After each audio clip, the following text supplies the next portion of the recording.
வணக்கம். பாண்டியன் ஸ்டோர் சரியில்ல. மீனா அவங்க அப்பா வீட்டுக்கு வந்துட்டு அவங்க அப்பாவோட பிறந்தநாளுக்கு வாட்ச் வாங்கிட்டு வந்திருக்கேன் இந்தாங்கப்பான்ட்டு அவங்க கொடுக்குறாங்க. அவர் வாங்கி அதிட்ட பார்த்துட்டு அவர் நீ எல்லாம் ஒரு ஆளுன்ட்டு இந்த வீட்டை விட்டு போயிட்டு என்னை மான மரியாதை எடுத்து கேவலப்படுத்தி அசிங்கப்படுத்திட்டு பிறந்த நாளுக்காக நீ வாட்ச் வேறு வாங்கிட்டு வருவியான்ட்டு அவர் அந்த வாட்ச் வாங்கி தூரம் வெளியில் தூக்கி எறிகிறாரு. வெளியில் இருக்கிற செந்தில் அதை பிடிச்சிக்கிறாரு.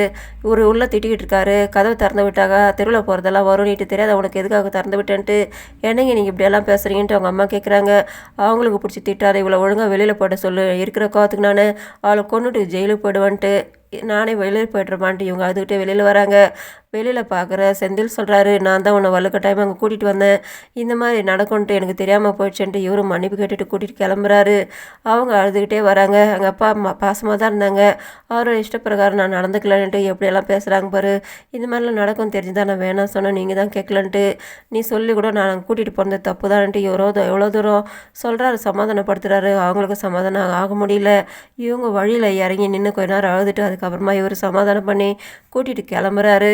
இதே நேரத்தில் மத்தியானம் பாண்டியன் சாப்பிட்றதுக்காக வீட்டுக்கு வராரு. கோமதிக்கிட்ட அவர் கேட்குறாரு, தங்கமயிலுக்கு உடம்புலாம் சரியாக போச்சான்ட்டு பேசிக்கிட்டு இருக்கும்போதே அவங்க அம்மா வந்து நிற்கிறாங்க. வாங்க சம்மந்தின்னுட்டு தங்கமயிலுக்கு உடம்பு சரியில்லைன்ட்டு சொல்லியிருந்தேன், அதனால தான் பார்த்துட்டு போகலான்னு வந்தேன்னுட்டு உட்காருங்க சாப்பிடுங்கன்னு நான் போய்ட்டு முதல்ல தங்கமயில் பார்த்துட்டு வரேன், நீங்கள் சாப்பிடுங்க நான் சாப்பிட்டுட்டு வந்துட்டேன்ட்டு அவங்க தங்கமயில்கிட்ட வராங்க. வந்துட்டு படுத்துட்டு இருக்க தங்கமயிலை எழுப்புறாங்க. என்னாச்சுன்ட்டு கேட்குறாங்க. ஒரே தலைவலிமா, எதுக்காக வந்தது திடீர்னுன்ட்டு கேட்குறாங்க. அவங்க அவர் மாடி மேலே போயிட்டு தூங்கினார் இல்லையா, அன்றைக்கெல்லாம் நான் தூங்கல, அதனால தலைவலியாக இருக்குது, முடியலம்மா, நானும் அவர்கிட்ட சொல்லி பார்த்தேன், என்னை பற்றி எல்லாமே சொல்லி புலம்பி பார்த்துமா, அவர் அதை பற்றியெல்லாம் எதுவுமே பெருசாக எடுத்துக்கலான்னுட்டு ஆம்பளைங்களாம் அப்படி தான்றாங்க, அதனால தான் நான் அவர்கிட்ட சொல்லியிருக்கேம்மா. அவர் சொல்கிறாரு, நான் எல்லாரையும் மாதிரி தான் உன்னையும் பார்க்குறேன்ட்டு, ஆனால் அது நான் நம்பலன்னு சொன்னேன், அதனால் நான் நம்பணுன்னாக்கா என்ன பண்ணணுன்ட்டு அவர் கேட்டார். நான் அவரை ஹனிமூனுக்காக வெளியூர் கூட்டின்னு போனோம் சொன்னேன், அவரும் செய்கிறேன்னு சொல்லியிருக்காருமா, நான் சொன்னது பேசுனதெல்லாம் சரிதான்னு கேட்குறாங்க. நீ இப்படி தான் இருக்கணும், அப்போ தான் நீ பிழைக்க முடியும் இந்த வீட்டில், அதனால் இப்படியே நீ இருக்கணும்ன்ட்டு இவங்க ரெண்டு பேரும் வெளியில் வராங்க. பாண்டியன் கிட்ட வந்து சொல்கிறாங்க, புதுசாக கல்யாணம் ஆனாங்க, அங்கங்கே போகிறாங்க, அதனால் இவங்களுக்கு அந்த மாதிரி போகிறதுக்கு ஆசை இருக்கு இல்லையா, இவங்கள ரெண்டு பேரும் அனுப்பி வைங்கன்ட்டு நான் ஒரு மாதம் கழித்து அனுப்பி வைக்கிறேன்ட்டு அவர் சொல்கிறாரு. அப்புறமா நீங்கள் எப்போ வேணாலும் அனுப்பி வைங்க, எங்களுக்கு பணம்லாம் ஒரு பிரச்சனை கிடையாது, நாங்கள் வேணால் செலவு பண்ணி அவங்கள அனுப்பி வைக்கிறேன்னு சொல்கிறாங்க. அதை கேட்டு அவர் சரி விடுங்க நாங்களே அனுப்பி வைக்கிறேன்ட்டு அவர் கடை கிளம்பிடுறாரு. கூடவே கோமதியை போயிடுறாங்க. இங்கே இவங்க ரெண்டு பேரும் மட்டும் இருக்காங்க. அப்போ இவங்க தங்கமயில்கிட்ட சொல்கிறாங்க, இப்போ உனக்கு ஒரு நல்ல சான்ஸ் கிடச்சிருக்குது, நீங்கள் போயிட்டு திரும்பி வரும்போது அவர் எப்பவுமே அவங்க கூட தான் குட்டி போட்ட போன மாதிரி சுற்றணுமே தவிர அவர் திரும்பவும் மனசு மாறாமல் இருக்கிறதுக்கு நீ தான் பார்த்து ஒழுங்காக பொழைச்சிக்கிறதுக்கு சாதிச்சுக்கிறதுக்கு வழி பாருன்ட்டு இவங்க அவங்களுக்கு எப்படியாவது சரவணனை இவங்க பக்கம் இழுக்கணுன்ட்டு அட்வைஸ் பண்ணுறாங்க. சாயங்காலம் ஆகுது. கதிரும் செந்திலும் பேசிக்கிட்டே வராங்க. இவர் சொல்கிறாரு, நேரத்தோட டெலிவரி கொடுக்கலாம், ஆளுக்கு ஒரு மாதிரி பேசுகிறாங்க, ரொம்ப கஷ்டமாக இருக்குது, ரொம்ப போராக இருக்குது, ஒவ்வொருத்தர் ஒரு மாதிரி புரிஞ்சிக்கவே முடியல ஜனங்களை, பொறுமையாக இல்லைன்ட்டு அவர் பாட்டுக்கு பேசிக்கிட்டே வராரு. யோசனையோடு வராரு செந்தில். என்னென்ன நான் இவ்வளோ தூரம் பேசிக்கிட்டு வரேன், என்ன ஞாபகத்தோட யோசனையோட வரீங்க, என்ன விஷயம்ட்டு இவர் கேட்குறாரு. அப்போ இவர் சொல்கிறாரு, நான் மீனா வீட்டுக்கு மீனா வேணான்னு சொல்லி கூட கேட்காம நான் தான் அவங்க அப்பாவோட பிறந்தநாளுக்காக கூட்டிகிட்டு போனேன், அவர் கோயிலில் வச்சு திட்டினாரு, அப்படியே நான் அவங்க வீட்டுக்கு போயிட்டு அதை வாட்சி கொடுத்துட்டு வரலான்ட்டு மீனாவை நான் தான் கூட்டிகிட்டு போனேன்.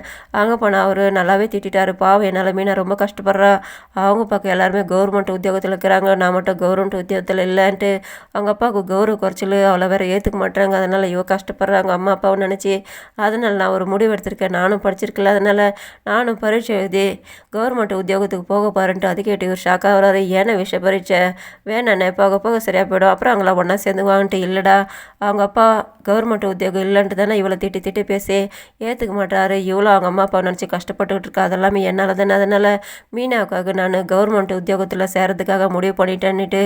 அதை கேட்டு இவர் சொல்கிறாரு, இப்போ நீங்கள் ஒரு ரகசியம் சொன்னீங்க, அதேமாதிரி நான் ஒரு ரகசியம் சொல்ல போகிறேன்ட்டு என்னடா விஷயம்னு கேட்குறாரு அவர். அப்போ இவர் சொல்கிறாரு, எனக்கு சனி ஞாயிறு லீவு கிடைக்குது, அதனால் நான் டிரைவிங் போகலான்னு நினைக்கிறேன், அப்படி போனேன்னாக்கா எனக்கு ஒரு பணம் கிடைக்கும், அந்த பணத்தை வச்சு நான் வீட்டுக்கு வேறு 10,000 கொடுக்குறேன்னு சொல்லி வச்சுருக்கேன்ட்டு. அதை கேட்டு இவர் வேணாடா நீ ரெஸ்ட் எடு, அது 2 நாள் தான் கிடைக்குது, அதை விட்டுட்டு அதுக்கும் வேலைக்கு போனீங்கனாக்கா உனக்கு முடியாதுன்னு சொல்கிறாரு. இல்லைண்ணே, நீங்கள் எப்படி அன்னிக்காக கஷ்டப்பட்டு நீங்கள் கவர்மெண்ட் உத்தியோகத்துக்கு போகணுன்னு நினைக்கிறீங்களா, அதேமாரி நானும் வீட்டுக்கு பணம் கொடுக்கல அப்படின்ட்டு. ஆமாம், நீ ராஜுக்காக போகணுன்னு நினைக்கிறல, சரி ராணிட்டு, சரி இந்த விஷயத்த நீங்கள் வீட்டில் சொல்லக்கூடாது, நானும் உங்களோட விஷயத்த வீட்டில் சொல்ல மாட்டேன், சரி எனக்கு உத்தியோகத்தை கிடச்சதுக்கப்புறமா நான் மீனாக்கிட்ட சொல்லிக்கிறேன்ட்டு இவர். அதுக்கப்புறமா சரி நீயும் சொல்லக்கூடாது நானும் சொல்ல மாட்டேன்னுட்டு 2 பேருமே சொல்லிக்கிறாங்க. இதோட முடியுது. நன்றி, வணக்கம்.